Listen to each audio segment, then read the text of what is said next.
After infection with coronavirus, we know that about 85% of people have a short-term infection, relatively mild, and after a week or so go back to normality or relative normality.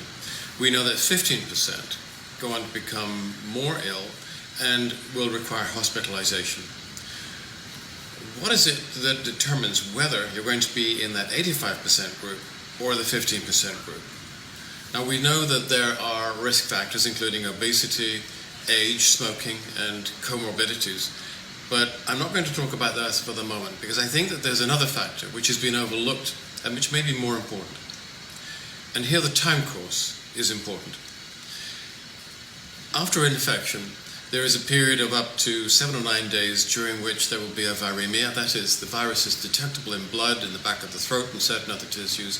And during that phase, you might have a sore throat, headaches, mild fever, a few aches and pains.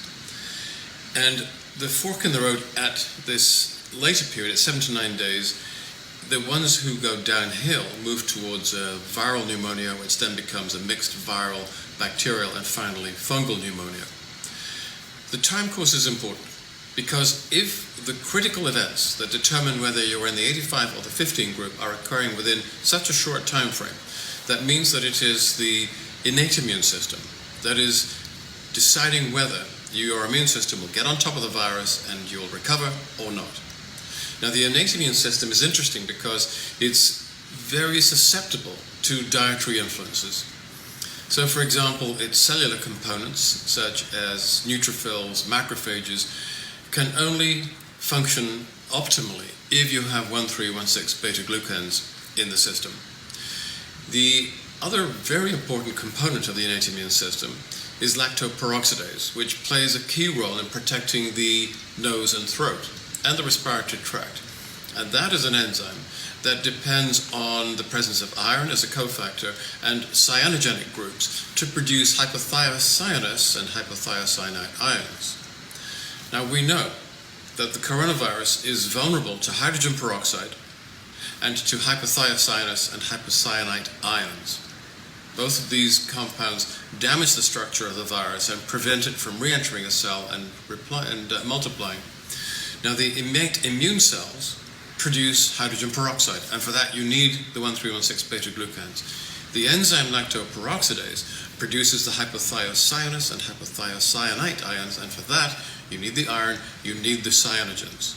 And we've included all of these in one single nutritional package, which is Xtend. Is Xtend a cure for the coronavirus? No, I don't think it is. But what I think it does do is to improve both the cellular components and the enzyme components of the innate immune system and help to push you into the 85% group that will recover, as opposed to the 50% group who will go on to require hospital care.